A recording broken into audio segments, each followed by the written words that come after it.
The Trouble with the Tribbles. That's the episode we're talking about today, but I don't think the trouble is with the Tribbles.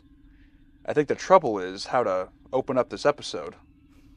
Um, I guess I'll start off with a story when I got my picture with William Shatner, Jonathan Frakes, Denise Crosby, and Brent Spiner. They did a little wrestling show where I wrestled as Kirk, and someone there made Tribbles for me. They made like 5 or 6 little puffballs of Tribbles that I threw out in the crowd. So, but now that I'm thinking about it, in canon, I'm just throwing these animals just across the room into people's arms. And that's my only good memory with Trouble with the Tribbles.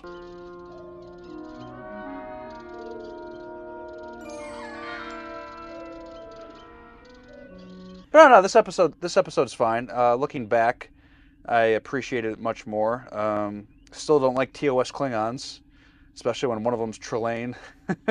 We Klingons are not as luxury-minded as you Earthers. The Klingons don't have any complexion anymore, or crazy eyebrows, or like I'm thinking of other like TOS Klingons. Like these ones don't even have like crazy eyebrows. They don't have any that dark skin complexion. Yeah, They're just regular dudes. yeah, Klingons are different in every single TOS episode they appear, and in this one, they're just white guys with facial hair. I mean, they're different every time. Why? I don't know, but that was one of my biggest complaints about them in this series. But yeah, at least this one is Trelane, who is William Campbell playing Captain Koloth, and he does a good job, and so does the other guy, too, who starts the fight with Scotty. I mean, they're fine Klingons, but they don't even look like they're not humans. Like, they just look like dudes with the beard, you know. To the point where a spy is a Klingon, just as a regular dude. Jim, this man is a Klingon.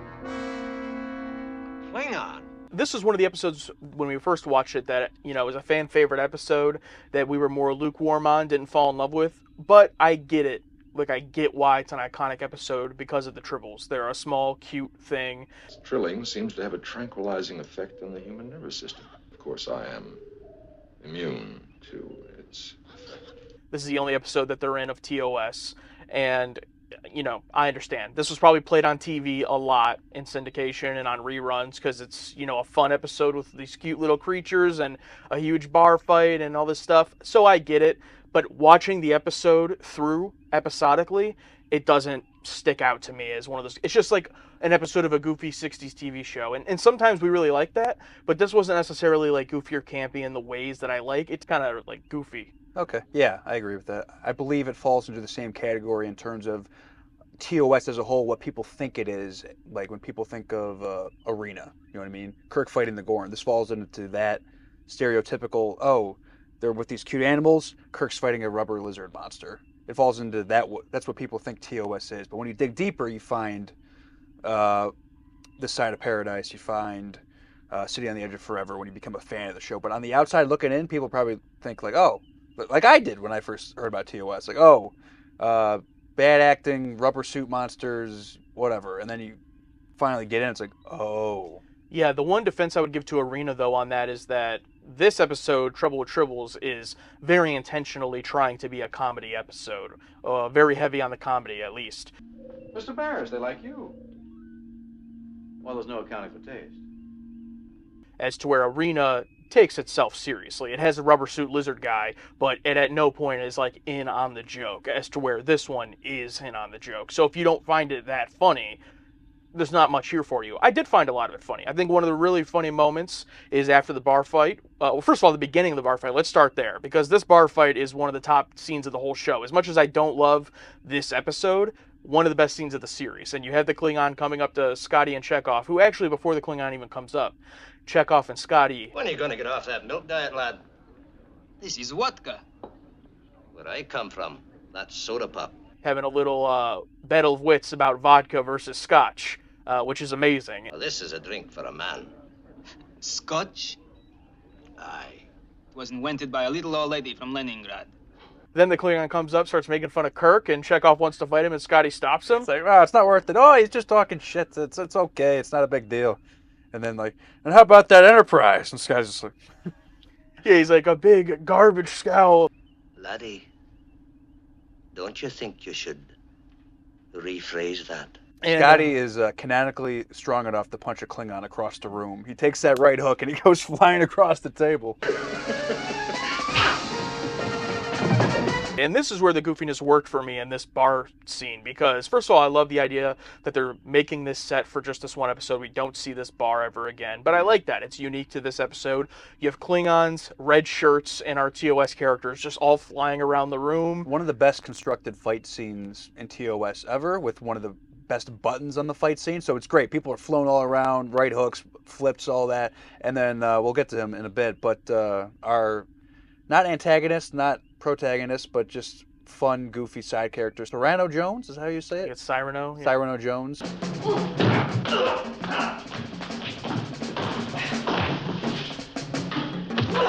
He's taking drinks, like, because the bartender's out of there. He's like, taking free drinks. He's watching this fight go on.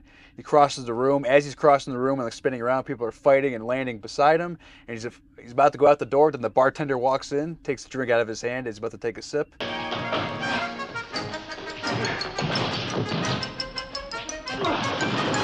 And leaves. I'm like, bravo, bravo. That was great. That was the best part of the episode by far.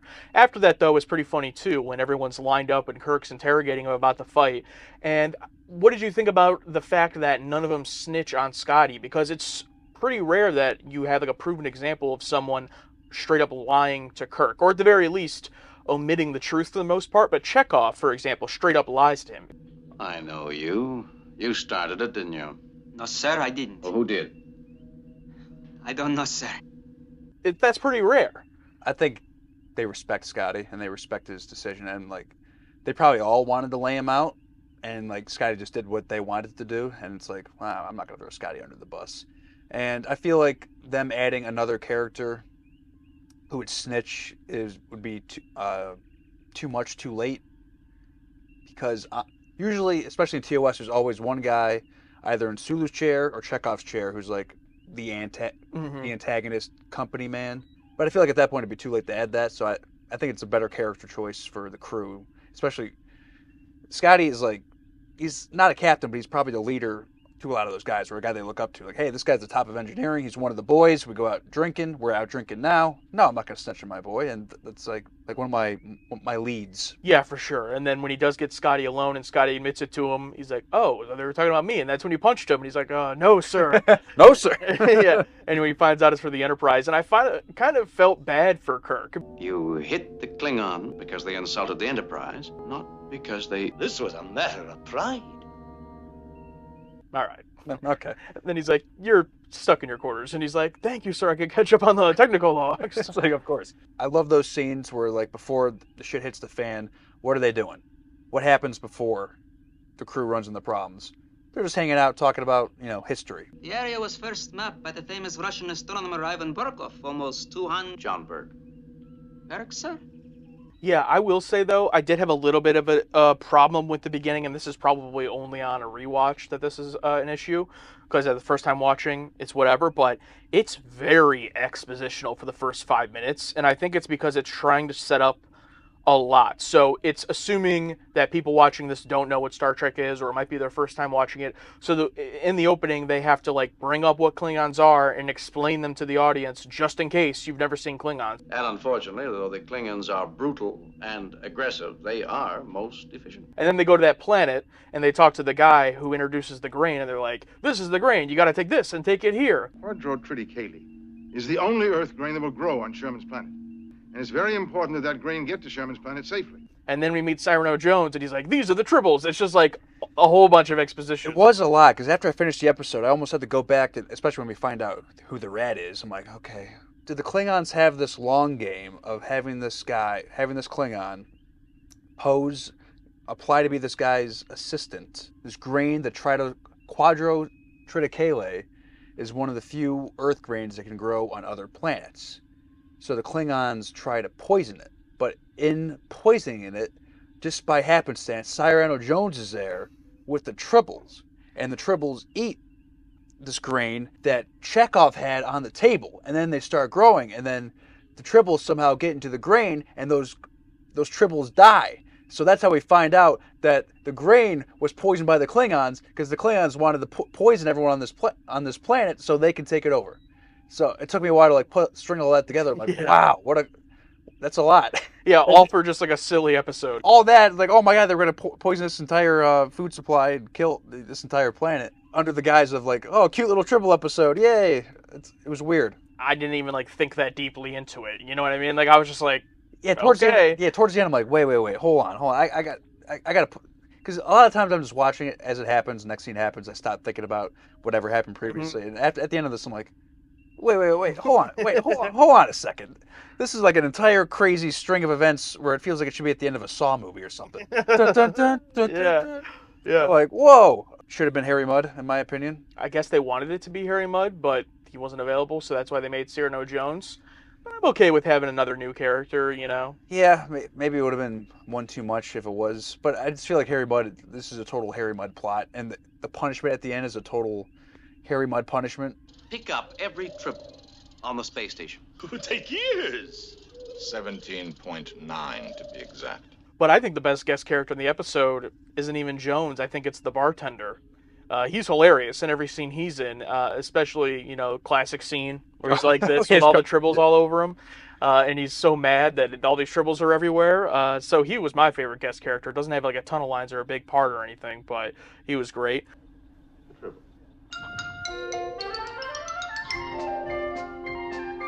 So yeah, overall, I mean, this episode's fine. It's if I had to separate every single Star Trek TOS episode into good or bad, no gray, I would put this in good. Like, it's a fine episode, and I enjoyed rewatching it. A lot of it's funny, and the bar scene. I mean, the bar scene makes the episode. You know what I mean? You can get through it all just because of that.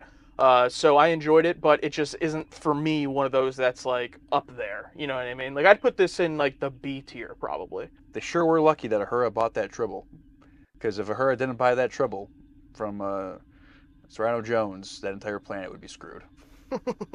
So Uhura saves the day in her own way. And we probably should mention this is directed by Joseph Pevney, classic Star Trek director. Yes. And it was written by David Gerald. Yeah. What was his name? So, David, good job. I think the writing's definitely one of the stronger parts. A lot of the comedy works. The direction is good. So all of that's solid. I wish I loved this episode, but I just like it.